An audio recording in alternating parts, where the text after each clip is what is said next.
गुरु जी की सारी प्यारी संगत को प्यार भरा जय गुरु जी। गुरु जी कृपा सत्संग में आपका बहुत बहुत स्वागत है। संगत जी, हमारा चल रहा है शिव पुराण का पाठ, जैसा कि आप सब जानते हैं और आप सब सुनते भी हैं इसे, जिसे देखकर मुझे बहुत अच्छा लगता है कि मैं पढ़ती हूँ तो जो मेरी सेवा है उसका सबको लाभ मिल रहा है, फ़ायदा मिल रहा है, क्योंकि गुरु जी ने कहा था कि शिव पुराण का पाठ अवश्य पढ़ना चाहिए।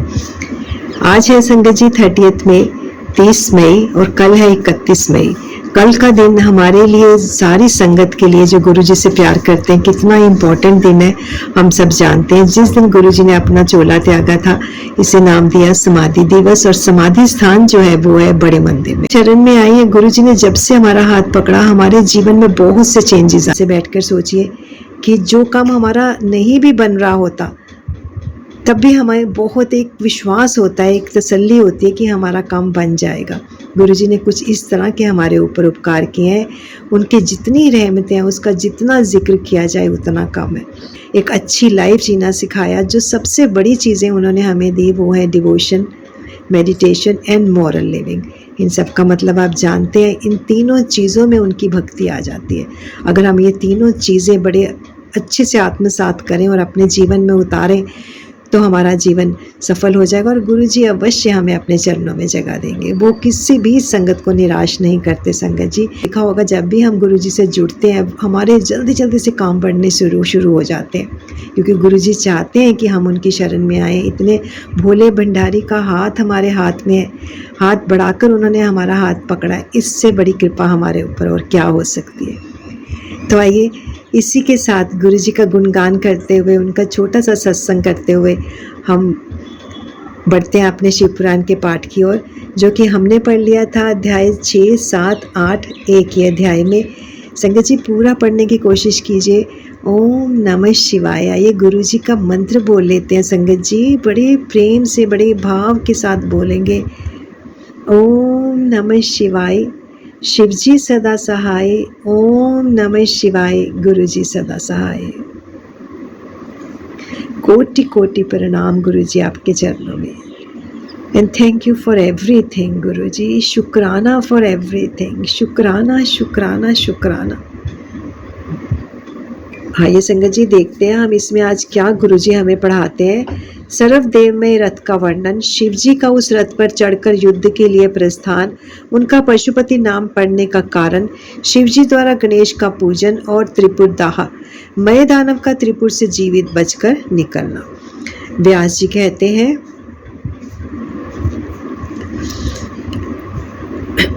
शय प्रवर सन्नत कुमार जी, आपकी बुद्धि बड़ी उत्तम है, आप सर्वज्ञ हैं। हे तात, आपने परमेश्वर शिव की जो कथा सुनाई है वह अत्यंत अद्भुत है। अब बुद्धिमान विश्वकर्मा ने शिव जी के लिए जिस देवमय एवं परमोत्कृष्ट दिव्य रथ का निर्माण किया था उसका वर्णन कीजिए। ओम नमः शिवाय। सूत जी कहते हैं, मुने, व्यास जी की यह बात सुनकर मुनीश्वर सन्नत कुमार शिव जी के चरण कमलों का स्मरण करके बोले, महाबुद्धिमान मुनिवर व्यास जी, मैं शिव जी के पाद्य पद्यों का स्मरण करके अपनी बुद्धि के अनुसार रथ की निर्माण कथा का वर्णन करता हूँ, सुनो। तदंतर विश्वकर्मा ने रुद्रदेव के लिए बड़े यत्न से आदर पूर्वक सर्वलोकमय दिव्य रथ की रचना की। वह सर्वसम्मत तथा सर्वभूतमय रथ सुवर्ण का बना हुआ था। उसके दाहिने चक्र में सूर्य और वाम चक्र में चंद्रमा विराजमान थे।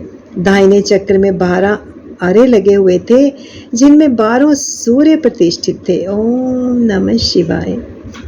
और बायां पहिया 16 अरों से युक्त था, जिनमें चंद्रमा की 16 कलाएं विराजमान थी। उत्तम रथ का पालन करने वाले विपेंद्र, अश्विनी आदि सभी 2700 नक्षत्र भी उस वाम चक्र की ही शोभा बढ़ा रहे थे। ओम नमः शिवाय। विप्रश्रेष्ठ छहों ऋतुएं उन दोनों पहियों की नेमी बनी। अंतरिक्ष रथ का अग्रभाग हुआ और मंदराचल ने रथ की बैठक का स्थान ग्रहण किया। उदयाचल और अस्ताचल ये दोनों उस रथ के कुबर हुए। महामेरु अधिष्ठान हुआ और शाखा पर्वत उसके आश्रय स्थान हुए। संवत्सर उस रथ का वेग, उत्तरायण और दक्षिणायन दोनों लोहधारक मुहूर्त बंधुर यानी रस्सा कलाएं उसकी खीले हुई, काष्ठाएं उसका घोड़ा, नासिका रूप अग्रभाग, क्षण अक्षदंड, निमेष अनुकर्ष, नीचे का काष्ठ और लव ईशा दंड हुए। धुलोक इस रथ का वरूथ, ऊपरी पर्दा तथा स्वर्ग और मोक्ष ध्वजाएं हुई। अभ्रमु एरावत की पत्नी और कामधेनु जुए के अंतिम छोर पर स्थित हुए। अव्यक्त प्रकृति उसका ईशा दंड, बुद्धि नंदवाल, अहंकार कोना और पंच महाभूत उसका बल थे। हे मुनि श्रेष्ठ, इंद्रियां उसे चारों ओर से विभूषित कर रही थी और श्रद्धा उस रथ की चाल थी। उस समय वेदों के 6 अंग ही उसके भूषण और पुराण, न्याय, मीमांसा तथा धर्मशास्त्र भूषण हुए। संपूर्ण शुभ लक्षणों से युक्त बल मंत्र घंटा के स्थानापन्न हुए और वर्ण तथा आश्रम उसके पाद्य बने। सहस्त्र फणों से सुशोभित शेष नाग बंधन रज्जु हुए और दिशाएं तथा उपदिशाएं उनके पाद बने।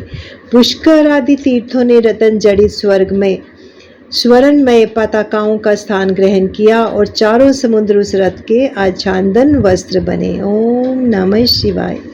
गंगा आदि सभी श्रेष्ठ सरिताओं ने सुंदरी स्त्रियों का रूप धारण किया और समस्त आभूषणों से विभूषित हो हाथ में चवर ले यत्र तत्र स्थित होकर वे रथ की शोभा बढ़ाने लगी। आवाह आदि 7 वायुओं ने स्वर्णमय उत्तम सोपान का काम संभाला। लोकालोक पर्वत उसके चारों ओर का उपसोपान और मानस आदि सरोवर उसके सुंदर बाहरी विषम स्थान हुए। सारे वर्षाचल उसके चारों ओर के पाश बने और नीचे के लोगों के निवासी उस रथ का तल भाग हुए। ओम नमः शिवाय। देवादिदेव भगवान ब्रह्मा लगाम पकड़ने वाले सारथी हुए और ब्रह्म दैवत ओंकार उस ब्रह्मदेव का चाबुक हुआ। ओम नमः शिवाय। आकार ने विशाल छत्र का रूप धारण किया।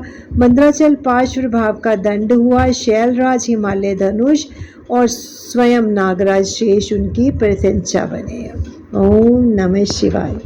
श्रुति रूपिणी सरस्वती देवी उस धनुष की घंटा हुई और महातेजस्वी विष्णु बाण तथा अग्नि उस बाण की नोक बने। हे मुने, चारों वेद उस रथ में जुतने वाले 4 घोड़े कहे गए हैं।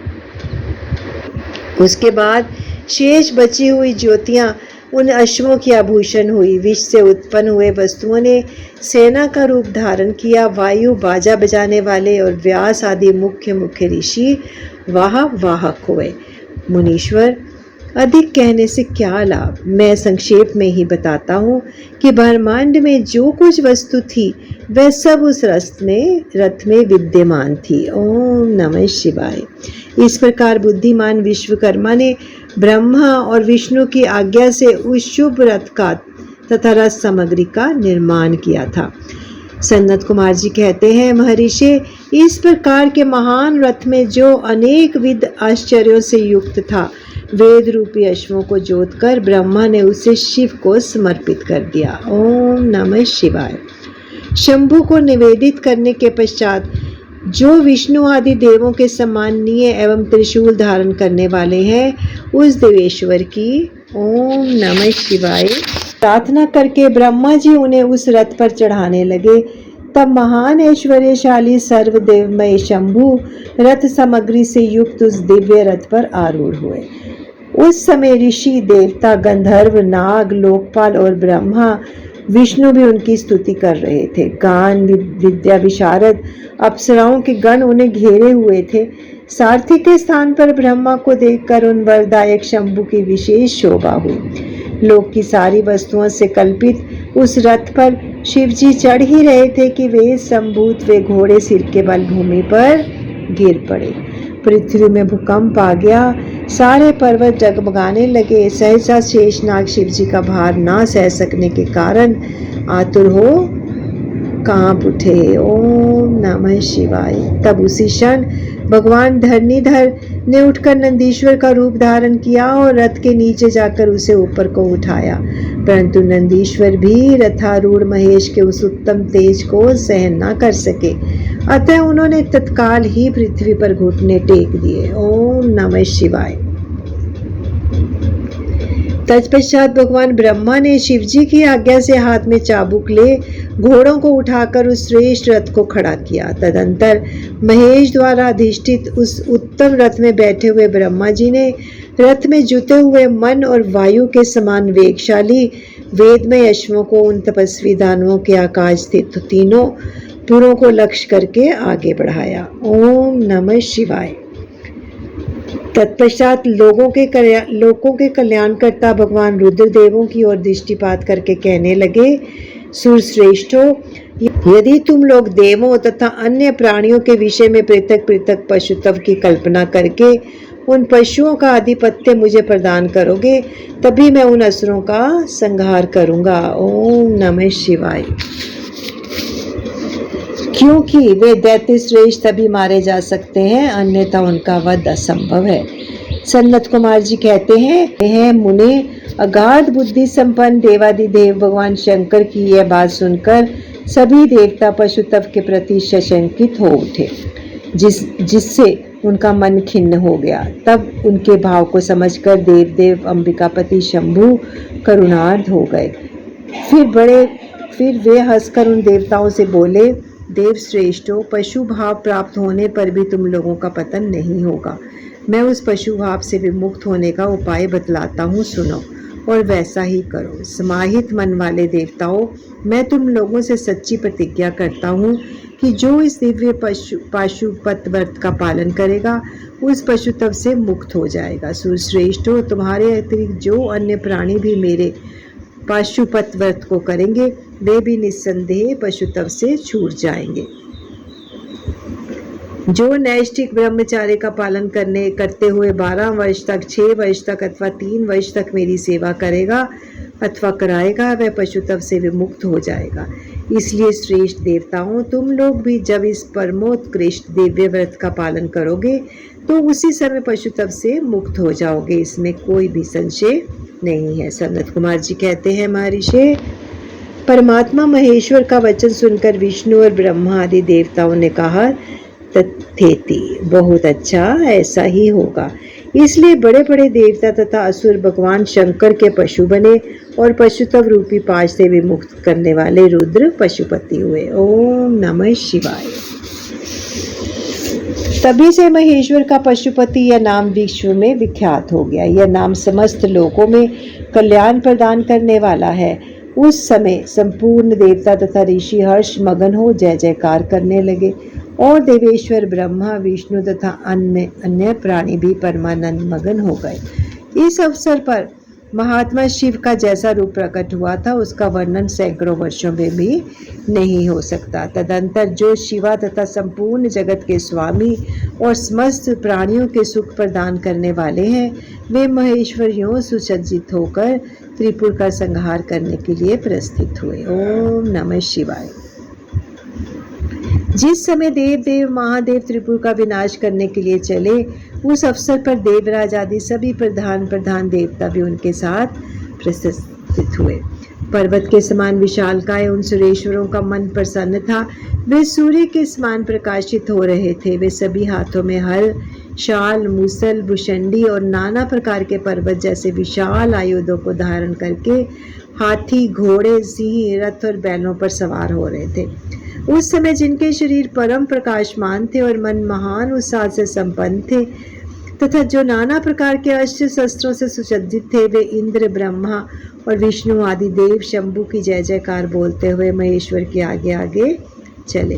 ओम नमः शिवाय। सभी दंडी एवं जटाधारी मुनि हर्ष मनाने लगे और आकाशचारी सिद्ध तथा चारण पुष्पों की वृष्टि करने लगे। विपेंद्र, त्रिपुर की यात्रा करते हुए जितने गणेश्वर शिव जी के साथ थे उनकी गणना करके कौन पार पा सकता है।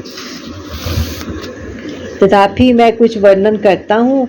योगिन समस्त गण राज्यों में श्रेष्ठ भृंगी गणेशों तथा देवगणों से घिरकर विमान में आरूढ़ हो महेंद्र की भांति त्रिपुर का विनाश करने के लिए चले।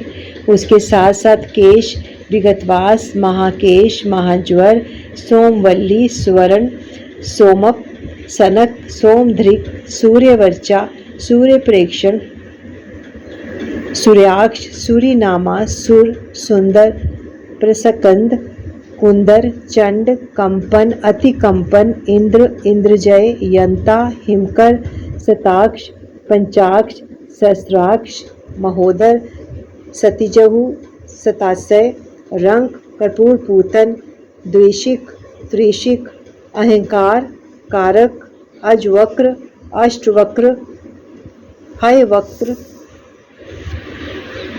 अष्टवक्र, हयवक्र, अर्धवक्र आदि बहुत से अपरमय बलशाली वीर गणाध्यक्ष लक्ष्य लक्षण की परवाह न करते हुए महेश्वर को घेर कर चल रहे थे। ओम नमः शिवाय। व्यास जी, तदंतर महादेव शंभु संपूर्ण सामग्रियों सहित उस रथ पर स्थित हो उन सुद्रोहियों के तीनों पुरों को पूर्णतः दग्ध करने के लिए उद्यत हुए। उन्होंने रथ के शीर्ष स्थान पर स्थित हो उस महान अद्भुत धनुष पर प्रचंचा चढ़ाई और उस पर उत्तम बाण का संघान करके वे रोषावेश से होठ को चाटने लगे। फिर धनुष की मूठ को दृढ़तापूर्वक पकड़कर और दृष्टि से दृष्टि मिलाकर वे वहां अचल भाव में खड़े हो गए, परंतु उनके अंगूठे के अग्रभाग में स्थित होकर गणेश निरंतर पीड़ा ही पहुंचाते रहे, जिससे वे तीनों त्रिशूलधारी शंकर का लक्ष्य नहीं बन सके। तब धनुष बाणधारी मुंजकेश विरूपाक्ष शंकर ने परम शोभन आकाशवाणी सुनी। उस व्योम वाणी ने कहा, ऐश्वर्यशाली जगदीश्वर, जब तक आप ओम नमः शिवाय गणेश की अर्चना नहीं कर लेंगे तब तक इन तीनों पुरों का संहार नहीं कर सकेंगे। तब ऐसी बात सुनकर अंधकासुर के निहंता भगवान शिव ने भद्रकाली को बुलाकर गजानन का पूजन किया। जब हर्षपूर्वक विधि विधान सहित अग्रभाग में स्थित विनायक की पूजा की गई, तब वे प्रसन्न हो गए। फिर तो भगवान शंकर को उन तारक पुत्र महामनस्वी दैत्यों के तीनों नगर यथोक्त रूप से आकाश में स्थित दिख पड़े। इस विषय में कुछ लोग ऐसा कहते हैं कि जब शिवजी स्वयं स्वतंत्र पर ब्रह्म सगुण निर्गुण सबके द्वारा लक्ष्य स्वामी परमात्मा निरंजन पंचदेव में पंचदेवों के उपास्य और परातत्पर प्रभु हैं, वे ही सबके उपास्य हैं, उनका कोई उपास्य नहीं है, तब सबके वंदनीय पर ब्रह्म स्वरूप उन देवेश्वर महेश्वर के विषय में यह बात उचित नहीं जान पड़ती कि उनकी कार्य सिद्धि अन्य की कृपा पर अविलंबित हो। ओम नमः शिवाय। परंतु मुने, उन देवादिदेव वरदानी महेश्वर के चरित्र में लीलावंश सब कुछ घटित हो सकता है। अस्तु, इस प्रकार जब गणाधिप का पूजन करके महादेव जी स्थित हुए, तब वे तीनों पूर्व कालवंश शीघ्र ही एकता को प्राप्त हो गए। हे मुने, उन त्रिपुरों को परस्पर मिलकर एक हो जाने पर महान आत्मबल से संपन्न देवताओं को महान हर्ष हुआ। तब संपूर्ण देवगण सिद्ध और परम ऋषि अष्टमूर्तिधारी शिव की स्तुति करके उच्च स्वर से जय जयकार करने लगे। उस समय ब्रह्मा और जगदीश्वर विष्णु ने कहा, महेश्वर, तारक के पुत्र उन त्रिपुर निवासी दैत्यों के वध का समय भी आ गया है विभो, इसलिए ये पुर एकता को प्राप्त हो गए हैं। अतः देवेश, जब तक ये त्रिपुर पुनः भी विलग हो, उसके पहले ही आप बाण छोड़कर इन्हें भस्म कर डालिए और देवताओं का कार्य सिद्ध कीजिए। मुने, तदंतर शिवजी ने धनुष की डोरी चढ़ाकर उस पर पूज्य पाशुपतास्त्र नामक बाण का संघान किया और उसे वे त्रिपुर पर छोड़ने का विचार करने लगे। शंकर जी ने जिस समय अपने अद्भुत धनुष को खींचा था, उस समय अभिजीत मुहूर्त चल रहा था। उन्होंने धनुष की टंकार तथा दूसह सिंहनाद करके अपना नाम घोषित किया और उन महा असुरों को ललकार कर करोड़ों सूर्य के समान प्रकाशमान उस भीषण बाण को उन पर छोड़ दिया। ओम नमः शिवाय। तब जिसके नोक पर अग्निदेव प्रतिष्ठित थे और जो विशेष रूप से पाप का विनाशक तथा विष्णुमय था, उस महान जाबल्यमान शीघ्रगामी बाण ने उन त्रिपुर निवासी दैत्यों को दग्ध कर दिया। तत्पश्चात वे तीनों पुर भी भस्म हो गए और एक साथ ही चारों समुद्र रूपी मेखला वाली भूमि पर गिर पड़े। उस समय शिवजी की पूजा का अतिक्रमण कर देने के कारण सैकड़ों दैत्य उस बाण स्थित अग्नि से जलकर हाहाकार मचा रहे थे। जब भाइयों से तारकाश चलने लगा तब उसने अपने स्वामी भक्त वत्सल भगवान शंकर का स्मरण किया और मन ही मन महादेव को देखकर परम भक्ति पूर्वक नाना प्रकार के विलाप करता हुआ कहने लगा। तारकाक्ष बोला, भव आप हम पर प्रसन्न है, यह हमें ज्ञात हो गया है। इस सत्य के प्रभाव से आप फिर कब कब भाइयों सहित हमको दग्ध करेंगे। भगवान, जो देवता और असुरों के लिए अप्राय है वह आपके हाथ से मरण रूप दुर्लभ लाभ हमें प्राप्त हो गया। अब जिस जिस योनि में हम जन्म धारण करें वहां हमारी बुद्धि आपकी भक्ति से भावित रहे। हे मुने, यो वे दैत्य विलाप कर ही रहे थे कि शिव जी की आज्ञा से उस अग्नि ने उन्हें अद्भुत रीति से जलाकर राख की ढेरी बना दिया। ओम नमः शिवाय। व्यास जी भी जो बालक और वृद्ध दानव थे वे शिवाज्ञानुसार उस अग्नि द्वारा शीघ्र ही जलकर भस्म हो गए। यहाँ तक कि उन त्रिपुरों में जितनी स्त्रियां और पुरुष थे वे सबके साथ उस अग्नि के उसी प्रकार दग्ध हो गए जैसे कल्पांत में जगत भस्म हो जाता है। उस समय उस भीषण अग्नि से कोई भी स्थावर जंगम बिना जले बिना नहीं बचा, किंतु असुरों का विश्वकर्मा अविनाशी मय बच गया, क्योंकि वह देवों का विरोधी शंभु के तेज से सुरक्षित और सदक्त था। विपत्ति के अवसर पर भी वह महेश्वर का शरणागत बना रहता था। जिन दैत्यों तथा अन्य प्राणियों का भाव अभाव अथवा कृत अकृत के प्राप्त होने पर नाशकारक पतन नहीं होता वे विनाश से बचे रहते हैं। इसलिए सत्पुरुषों को अत्यंत संभावित उत्तम कर्म के लिए ही प्रयत्न करना चाहिए, क्योंकि निंदित कर्म करने से प्राणी का विनाश हो जाता है। अतः ग्रहित कर्म का आचरण भूल कर भी ना करें। ओम नमः शिवाय। उस समय भी जो दैत्य बंधु बांधवों से ही शिव जी की पूजा में तत्पर थे वे सबके शव शिव पूजा के प्रभाव से दूसरे जन्म में गणों के अधिपति हो गए। ओम नमः शिवाय। अध्याय 9 और 10 की समाप्ति संगत जी। आज हमने 9 और 10 अध्याय पढ़ा है और इसमें हमने आज क्या क्या पढ़ा है आप इसमें ज़रूर इसको पूरा पढ़े, अक्षर पढ़े। और शिव जी का इसमें सर्वशक्तिमान पर फिर भी उन्होंने गणेश जी की पूजा की, क्योंकि उन्होंने गणेश जी को स्वयं ही वरदान दिया था कि उनकी पूजा के बिना कोई कार्य भी संपन्न नहीं होगा। ओम नमः शिवाय। तो ऐसे हैं हमारे भोले भंडारी लीला कारक, लीला करके दुनिया को सिखाने वाले शिव शंभु भोलेनाथ। आइए यहीं पर अपनी वाणी को विराम देते हैं संगत जी और गुरु जी से आज्ञा लेते हैं और कल मिलेंगे गुरु जी के समाधि दिवस पर नेक्स्ट इसका अध्याय लेकर और गुरु जी से आशीर्वाद प्राप्त करेंगे। चाहे आप घर में बैठ के गुरु जी का आशीर्वाद लें, चाहे आप बड़े मंदिर जाके लें, चाहे डुगरी जाके लें, चाहे जलंधर उनके आश्रम में जाके लें, जहाँ मर्जी जाएं कनेक्शन उनके साथ बनाना ही पड़ेगा। हम घर बैठ के भी उनका आशीर्वाद उसी तरह से ले सकते हैं जिस तरह से हम वहाँ जाके लेते हैं। गुरु जी तो हर जगह विद्यमान है। उनके लिए अगर हमने घर में उनका स्वरूप रखा हुआ है तो वो हमारे घर में भी हमारे सामने है। तभी कहते हैं कि मेरे ना गल्ला करो, अपनियां गल्ला मैनू दसो। गुरु जी जैसा कोई कौन हमारा सहारा हो सकता है। गुरु चरण सच्ची शरण, गुरु से चरणों से बढ़कर कोई शरण नहीं है संगत जी। ओम नमः शिवाय। शिव जी सदा सहाय। ओम नमः शिवाय। गुरु जी सदा सहाय। कोटि कोटि प्रणाम। Thank you for everything Guru ji, thank you for everything. जय गुरु जी।